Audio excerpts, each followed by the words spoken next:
Chapter 7 of Mr. Popper's Penguins, titled Captain Cook Builds a Nest. Very reluctantly, Janie and Bill had to leave Captain Cook and go to school. Mrs. Popper was busy in the kitchen, rather belatedly doing the breakfast dishes. And while she dimly realized that the penguin was going in and out of the refrigerator pretty frequently, she thought nothing of it at first. Meanwhile, Mr. Popper had abandoned his telephoning and was now busy shaving and making himself neat in honor of being the owner of such a splendid bird as Captain Cook. But the penguin, though thus neglected for the moment, was by no means idle. With the unusual excitement and having to go to the market earlier than usual, Mrs. Popper had not yet got around to straightening out the house. She was an excellent housekeeper.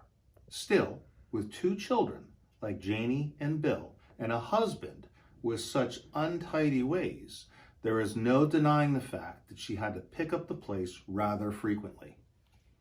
Captain Cook was now attending to the picking up.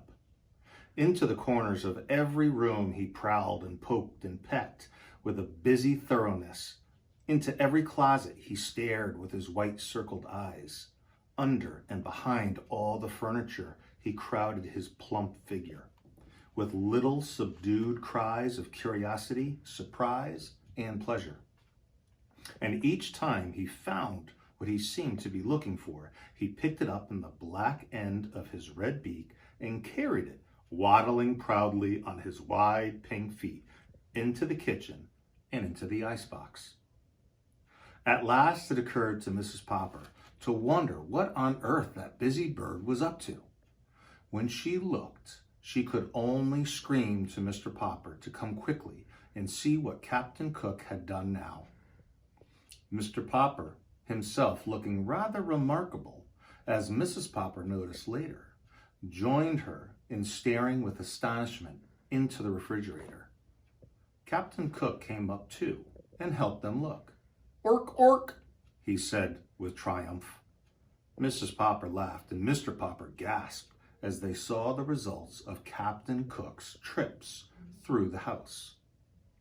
2 spools of thread, 1 white chess bishop, and 6 parts of a jigsaw puzzle, a teaspoon, and a closed box of safety matches, a radish, 2 pennies, a nickel, a golf ball, 2 pencil stubs, 1 bent playing card, and a small ashtray, 5 hairpins, an olive, 2 dominoes, and a sock, a nail file, 4 buttons of various sizes, a telephone slug, 7 marbles, and a tiny doll's chair, 5 checker pieces, a bit of graham cracker, a Parcheesi cup, and an eraser, a door key, a button hook, and a crumpled piece of tinfoil, half of a very old lemon, the head of a china doll, Mr. Popper's pipe, and a ginger ale cap, an ink bottle cork, 2 screws, and a belt buckle,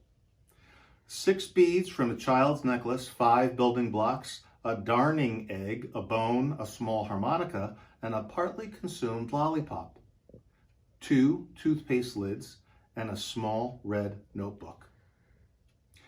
"I guess this is what you call the rookery," said Mr. Popper. "Only he couldn't find any stones to build his nest with."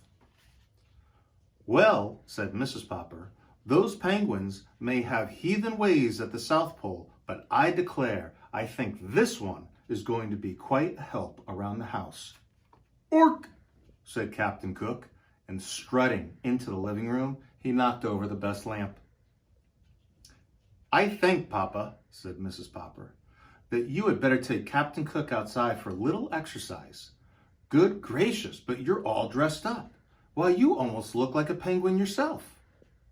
Mr. Popper had smoothed down his hair, shaved off his whiskers. Never again would Mrs. Popper have to reproach him for looking as wild as a lion. He had put on a white shirt with a white tie and white flannel trousers, and a pair of bright tan oxblood shoes. he had got out of the cedar chest his old black evening tailcoat that he had been married in, and brushed it carefully and put it on too.